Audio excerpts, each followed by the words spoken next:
And now I have the pleasure of introducing Kenneth Field. Maps are Ken's passion and profession. After 20 years teaching cartography and GIS in academia in the UK, Ken moved to California, where for the last 13 years, he has made maps and talked and written about cartography at Esri. He blogs, I did that a couple of times. Cartography.com, comments on X and Blue Sky at Kenneth Field, shares maps, videos, code, and how-tos at his Mappy Hour site, links.esri.com/Mappy Hour. After 8 years as chair, is now vice chair of the ICA Map Design Commission and did a 9-year stint as editor of the Cartographic Journal. He's won a few awards for maps, pedagogy, kitchen tile designs, and his books, Cartography and Thematic Mapping. He teaches a massively open course on cartography, which has had nearly 220,000 participants to date, and is co-founder of the popular mappery.org site.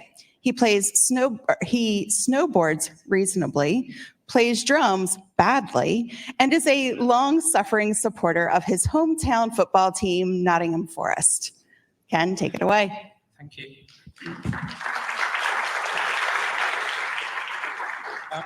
I forgot I gave you that bio. The easier one is he's just Ken. Oh, stop. Okay, 70 minutes for a lightning talk. Let's go. Let's see if we can break some stuff. So Mapbusters, breaking the rules in cartography. Let's see what we can do here.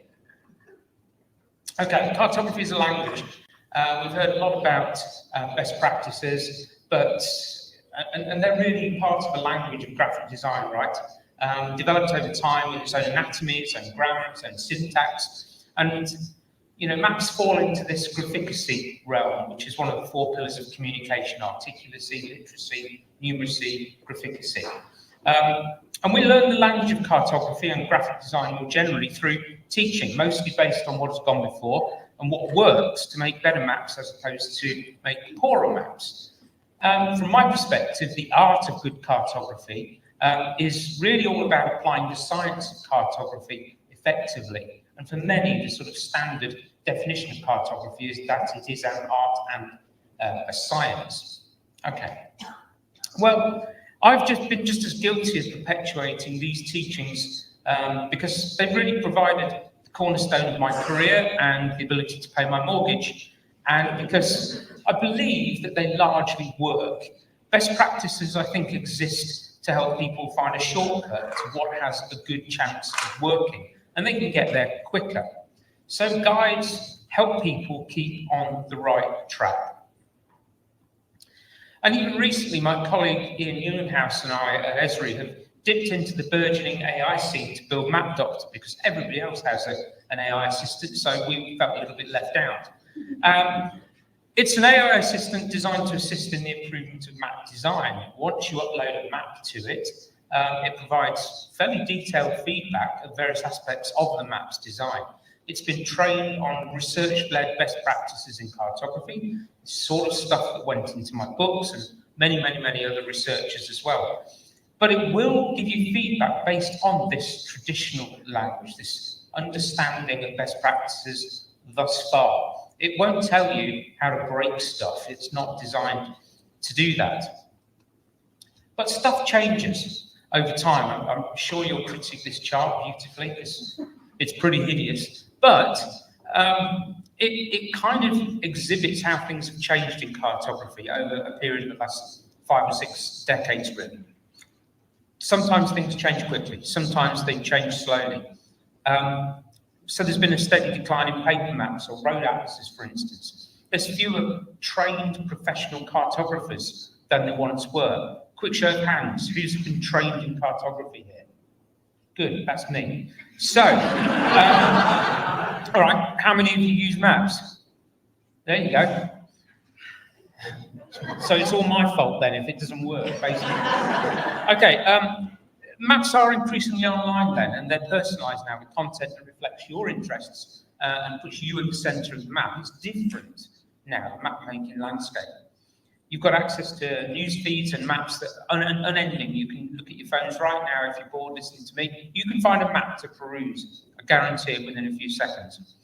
And this democratisation of the map-making process has also brought many new people to the fore. So many of you, I suspect, will make maps as part of your work, even though you might not call yourself a cartographer. You're certainly a map maker. And all of this challenges our preconceptions and challenges our language and challenges our best practice. So there's clearly, the puns are going to get worse, there's clearly a status quo in cartography that is deeply embedded in what has gone before. If you know anything about your old school heavy rock, this is status quo. So what do we call it? Rules, best practices, cliches, dogmas, guidelines, repeated anecdotes? It doesn't really matter what we call them. But it often also brings cries of gatekeeping. And that can be problematic because people rail against that kind of barrier or that perceived barrier. And when asked to prove our rules, often what we have to do is end up pointing to a dusty old academic paper from the mid-1970s or an old status quo record that's behind a paywall. No one's going to go looking at that. So they want modern, up-to-date information about these best practices and how they might be broken. So maybe it's a bit about time to relax a little bit, to develop language, to change it a little bit. And as you can see here, even status quo advocate breaking the rules. So just to introduce then my sort of new and ongoing work, I'm setting out to try and find how the cartographic language has changed, what best practices might remain valid and useful, and where we might be able to bend them a little bit, or possibly even a lot. And part of that is to create a modern, up-to-date guide that presents what I think, hopefully, will be easily digestible best practices and where we might be, as cartographers, less prescriptive about how we expect people to make maps. So it's like Mythbusters for maps. And now I put the title on the screen, my publisher will have to publish the book with that title, hopefully.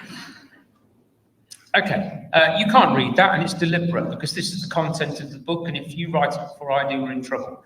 So the content's going to riff off this list of some of the most common, what we might call mistakes or missteps that professional cartographers would look at on maps and say, hey, you might be able to improve that, and sod, don't take pictures, I'm watching you.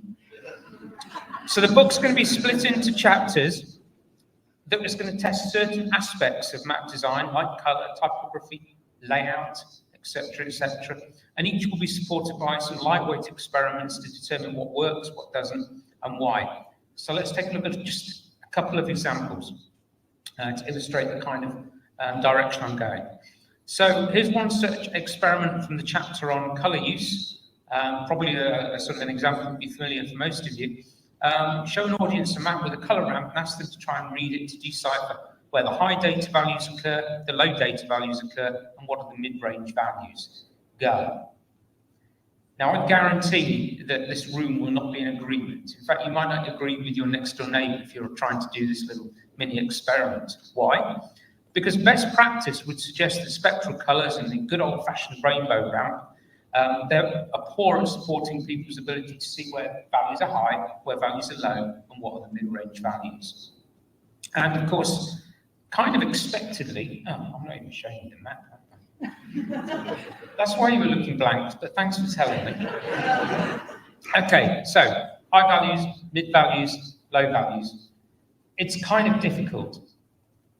So these are the answers, and it's pretty much how I would expect things to go. Actually, only one of these is correct or even near correct, and the rest of them are very, very wrong, that people can't determine this without the legend. But I would suggest if only 10% of your map readers can read the map and find out what it's showing, there's a fair chance the problem is with the design of the colour scheme in some way. And so we can understand that if we sort of desaturate the legend itself. because it's not hue as a component of colour that's the key thing here, it's value. And the problem here is we can't discern between the bright values at one end or the other end and how they might differ to the mid-range. Now, the trouble is, best practice would say just don't use these schemes. Don't use rainbow colour ramps. That would be how we would be prescriptive. The trouble is, some communities, largely the scientific community, meteorologists, climatologists, and so on, perpetuate in using them. And the more you try to tell them that they're really not the best, the more they use them. And that's where the barrier starts. Now, what I'm suggesting here is this best practice might still be relevant, but maybe we need to chill a bit, and maybe we need to relax and let them, if it works for that community, work for that community. Perhaps just encourage them that if the map is for a general audience, then maybe change it to suit that audience in particular. So it's nuanced, and what maybe I could do here is update the best practice to be a little more relaxed and a little bit able to take account of different scenarios.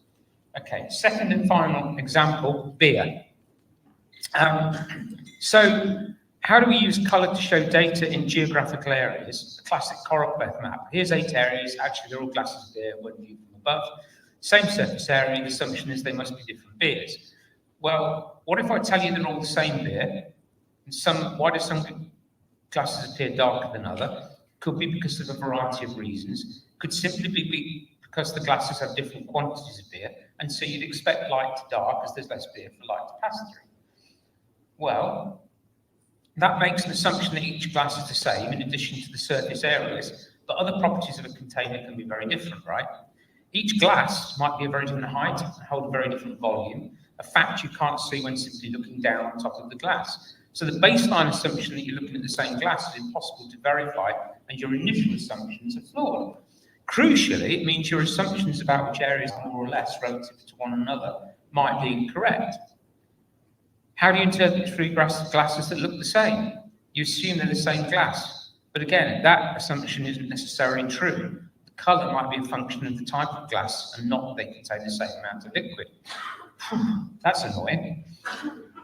And what about glasses of different sizes? If we change the size or shape, then what are our assumptions now? Does the large glass have less, the smaller glass more? Well, actually, in this scenario, each glass is holding exactly the same quantity. The surface area in each modifies the colour you use. Why is that important for cartography? Well, if you map totals on a Koropeth map, then ask somebody where is the greatest areas of Republican support, you're going to get an incorrect answer because of all of these flawed assumptions and the ability or the lack of ability of people to be able to understand all of these contexts about size of area, quantity of population within each area, and so on. So a more accurate map, of course, is a rate. We turn everything into a percentage, and you can now compare like for like. Now, you'll have noticed that those maps have no background, but people are starting to mash up these kind of maps, thematic maps, onto base maps. Again, this would be where best practice would say, no, do not do this. You've just turned 6 shades of red into 70,000 different shades of red, all mixed with background colour. But a test would suggest that people can still identify areas of low, areas of high, and the mid-range values on this map. So again, it's nuance. It's an area where cartographers need to chill out a bit, because guess what? It doesn't actually really matter. Let's not get all worked up about it. Now, we can have a conversation about the type of base map, but that's another thing altogether. So, I've got a load of slogans, go beyond the defaults, knowing the rules helps you understand how to break them. Breaking the law seems another good slogan, but not randomly or without justifiable reason, as we've seen, and hopefully as the rest of the book's going to explore. Some of our long-held best practices are bound to sustain, but there's going to be contexts in which people can break the law judiciously, and I think that's perfectly reasonable going forward. So there's Judas Priest breaking the law. But of course, it's not just old school heavy metal that does this. I thought you might prefer a different era. So here's Charlie XCX. I've never listened to this particular track. I don't think it's any good. I don't know whether that laugh means it is good or not, but thank you. Positive disruption, then, my final quote, might not be need to be dramatic. We're not talking about real sort of sea change here. It might be more about nuance and more about identifying the context in which best practices might not be as important for cartographers not to be as prescriptive. And that's it. No idea who the other performer is. Actually, really, thanks very much.